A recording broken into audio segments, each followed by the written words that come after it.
Hey y'all, just figured you might want to know how to cook our delicious crunchy vegetarian tacos. Me and my girlfriend love to have these. It's quite often we eat them twice a month sometimes, at least. We'll eat them for a couple of days. So what we did was we sliced these about 1/4 inch. They're baby portabellas. We took 2 packages, which happened to be 1 pound each. So it's really two pounds of mushrooms. We like to cook them down on about a medium to the water comes out of them. We add a little cracked pepper and salt. I already did that. Next time I'll include you guys in that. And on the very end, once the water's already done coming out, then we'll sprinkle a little bit of soy sauce so that it adds a bit of umami to the dish. And here we have the yellow squash. We already cut the tips off of them. How I like to cut them is about a 1/4 inch. Make sure to tuck your fingers because they will get chopped off if you don't. And then I like to take these and cut them longwise. Alright.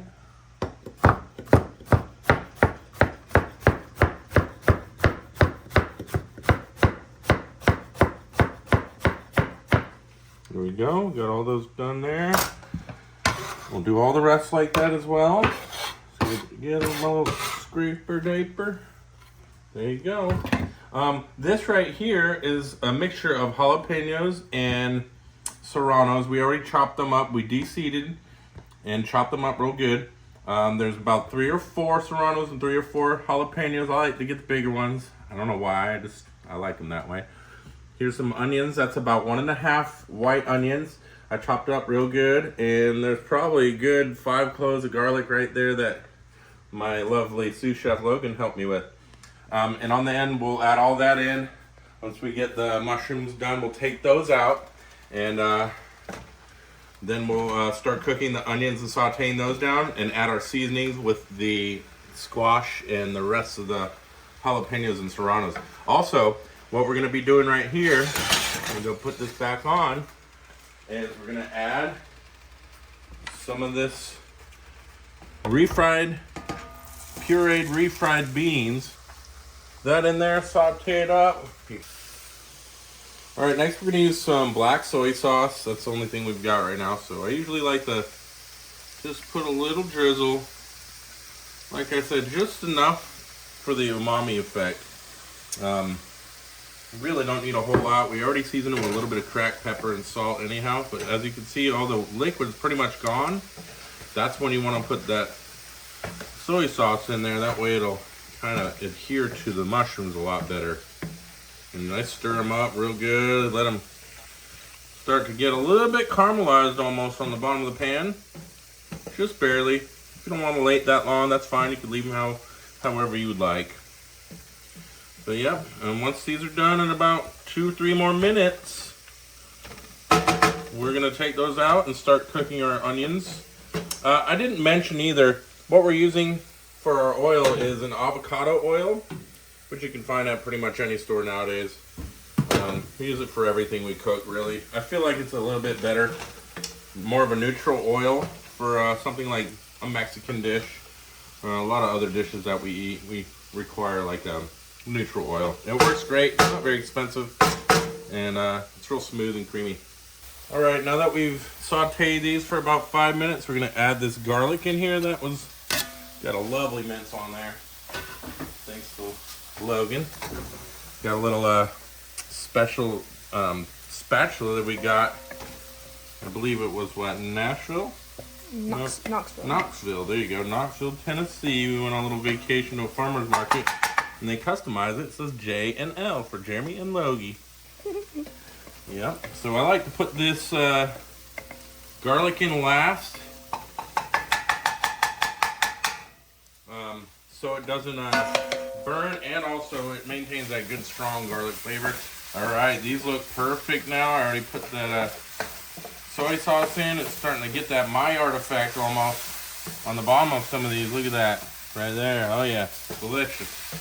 So what I'm going to do, scrape these into a little bowl. I'm going to take this off of real quick. Take that off the heat so it don't burn. And throw these in this bowl right here. Just to keep them for now, because I don't want to overcook the mushrooms. And then we're going to throw the onions.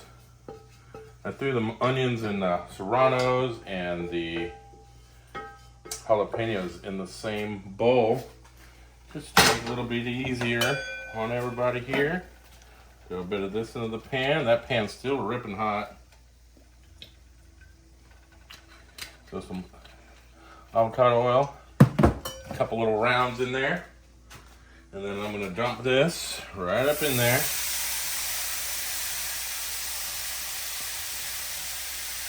There we go.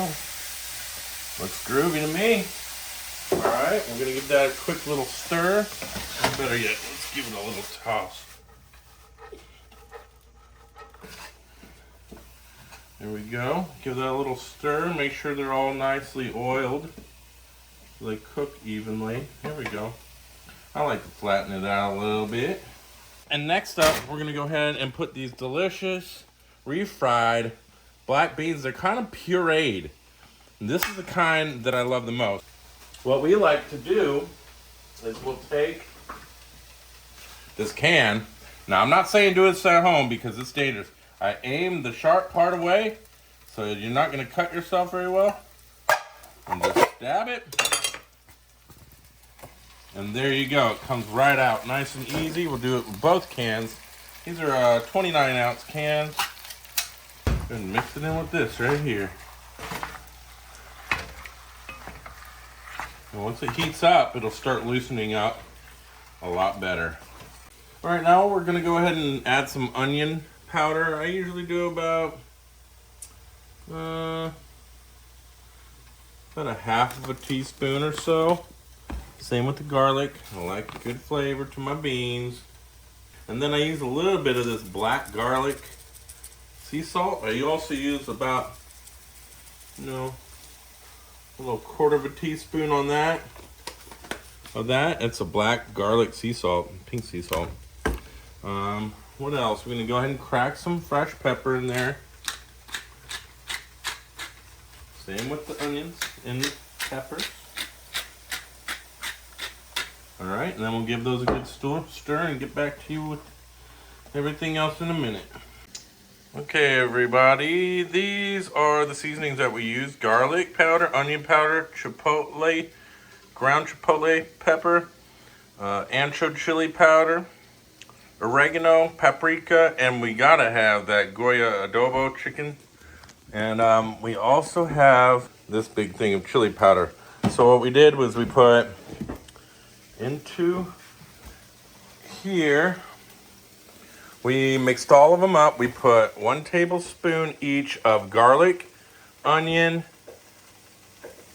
chipotle, ancho, oregano, and also 1 teaspoon of paprika. And we're going to go ahead and add that in just a second with our squash. All right, as you can see, the onions and peppers are nice and translucent. We're going to go ahead and add the squash to the mix. There we go. And then we're going to stir this all together.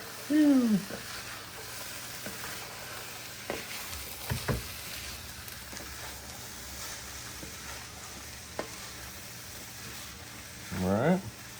And then we're going to give this a dash of all this seasoning here.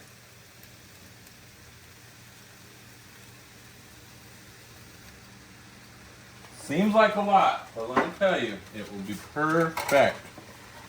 Because we're going to add one more ingredient. And don't forget, we have those mushrooms going in as well. So this is kind of like a homemade taco seasoning, really. Just a little bit, doctored up, because you got the whole chipotle powder in there, which is nice and smoky element to it. Next up, we're going to add these Lindsay olives. We found these to be the most nutty tasting and very delicious. We get the large ones, we give them a rough chop. It's nice and easy rough chop. Kind of gives it more of a meaty element. You throw that in there. And we're going to give that a stir as well. All right, you see how all that seasoning's sticking to that? We're gonna go ahead and marinate all that stuff together real well. We're gonna throw just about a third of a cup or half of a cup, whichever you feel, whatever your ancestors tell you, to the mix. And that will go ahead and marry all those flavors together. That way there's not clumps of spices all over the bits and pieces. You want it all to kind of separate and then come together again. So that's stirring it around, and then it will simmer for about 5 more minutes, 5 to 10 more minutes. Can't forget, you want to add that extra 4 cloves of garlic in there now too. I do that last so that the flavor stays pretty strong throughout. I love garlic. I don't know about y'all, but it's one of my very favorite ingredients. I use it on almost everything. I used to use it on my eggs even. And I almost forgot, you want to add those mushrooms in now too. I almost always forget this part, which I don't understand because it's probably my very favorite part of the whole dish is the mushroom. But I like to stir all those in, get them incorporated again, and get them nice and hot. The way we're going to cook these is going to be in the oven on 450 on the bottom rack, and you'll see in a minute. What I'm getting to though is you can actually save some of this mixture and cook it again the next day or 2 days later. That way you'll still have really crispy tacos. That's what this is going to turn into, some really crispy tacos. But we like to save a little bit because we're not going to eat it all. Next up, we're going to start oiling our pans. Just any kind of cookie sheet is fine. I took about a third of a cup of this oil. I like to use, like I said, the avocado oil. You don't need a whole lot. Actually, I might have put a little too much on this one, but that'll be okay because we're going to put our taco shells on there. Dip it twice. I think 2 times of a dip would be fine. Just kind of paint it on. Make sure you get every little piece of it. All right, now we're going to get our tortillas going. We usually use those guerrero. You don't really want them overlapping. That's why we have so many of these pans, as you can see. All right, next thing is just take a little dab, paint it on there real quick. You don't want it too oily. You just want to get a nice, tiny coating of it. You get too much on it and it gets a little greasy. I mean, it's not really grease, it's oil, but I like mine to be crispy, but not, you know, dripping with oil. So it's almost like the less you use, the better. As long as they all get painted with it, they don't end up burning. That's the main thing, is you just don't want them to burn. And the oil prevents them from getting burnt. All right, last but not least, you gotta throw some of that Goya adobo in there. You know, just give it a good, we'll see, give it that salt. Next part is we're gonna put a little bit of cheese on each little tortilla. That's how they say it down here in the South. Just trying to fit in. But put a little bit of cheese on each tortilla. As you can see, we've got about 2/3 of a, I want to say it was a 2-pound block of Cabot's extra white cheddar cheese, I want to say, or extra sharp cheddar cheese, and maybe it's just sharp cheddar cheese. But either way, whatever kind you feel works great. A little tiny base of the cheese. And that way, when we assemble the rest of it, the cheese will kind of crisp up and goo up underneath all the other toppings in that oven. I'm telling you what, it's going to be like magic in your mouth. All right, as you can see, our beans are doing good. I want to constantly scrape this bottom just to make sure it's not burning on there. As you can see, we have it on, you know, a 2. It's hot, but not too hot. This is looking like it's doing pretty good. See how there's not a bunch of liquid on the bottom too much? Pretty much sucked it all up into the veggies, which is good. And we're also going to start our oven now. We're gonna put on bake, and we're gonna put it on 450, ripping hot, as they say. And as you can see, we have our rack way down on the bottom. You want it as close to that element as you can get it. Right now, we're going to go ahead and tell you about the safety tip of the week. And that is, whenever you're cooking, make sure that your handles are all inward facing. That way they don't get caught in your clothes and spill your food and burn you and or waste your food. Next step is gonna be just put a dollop of beans on each tortilla. Really, that's all you need. It seems like not much, but it actually spread out once it gets in that hot oven. Next part is to add a little filling. I like to put it on top and give it a little press. You don't have to do it that way. It's just the way I like to do it. Do it however you feel, however much you feel is necessary. I find that a little bit goes a long ways. Like I said, we usually have leftovers of the filling. We'll make nachos with it. If we happen to have some tortilla chips, I've been known to stop on the way home thinking about nachos for dinner with this stuff on top because it is terrific. Okay, so we learned that we use a small one next to a large one. It's at 550. Slide that one in there, and then we'll slide a large one. And it's okay if they're not touching the bottom all the way, as long as it's not too tilted, because it'll kind of start sliding off. There you go. Set timer. 10 minutes. Start. In 10 minutes, they'll be ready to eat. But I wouldn't suggest it, because they will burn your mouth off, like I said. Now we're ready to take these out. The timer just went off. Ooh, wash your face. It's going to be real hot. The steam will get you. Oh, look, see, that one kind of fell off a little bit. It's all right. We'll scoop it back on there. NBD, no big deal. Ooh-wee. All right. Then we'll just let those sit there for a second. Maybe we can scoop that one away. And get that pushed back over there. I like to use a metal spatula so don't melt your plastic. Plastic and hot pans like this just don't go very well together. Little quick tip. There we go. And we'll just let them sit for a moment. And meanwhile, we're going to go ahead and set the rest of them in there too. So be careful. Don't burn my dang self again. We did last time.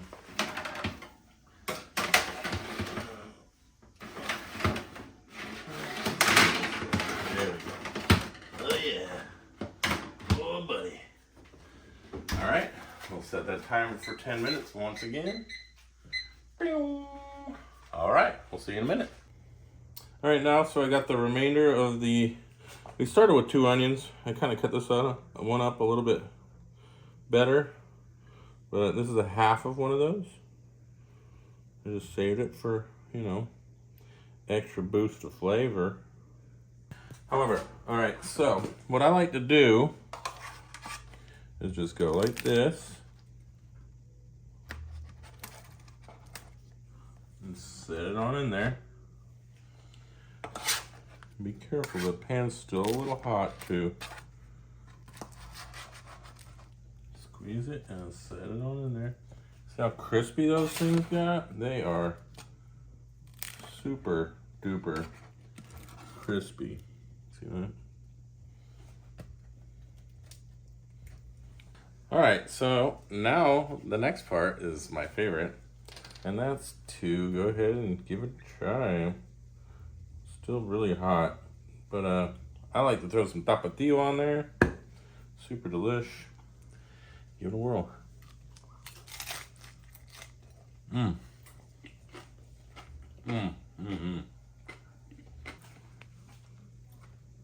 I'll tell you what, you can't beat that crunch on there. Listen to this real quick.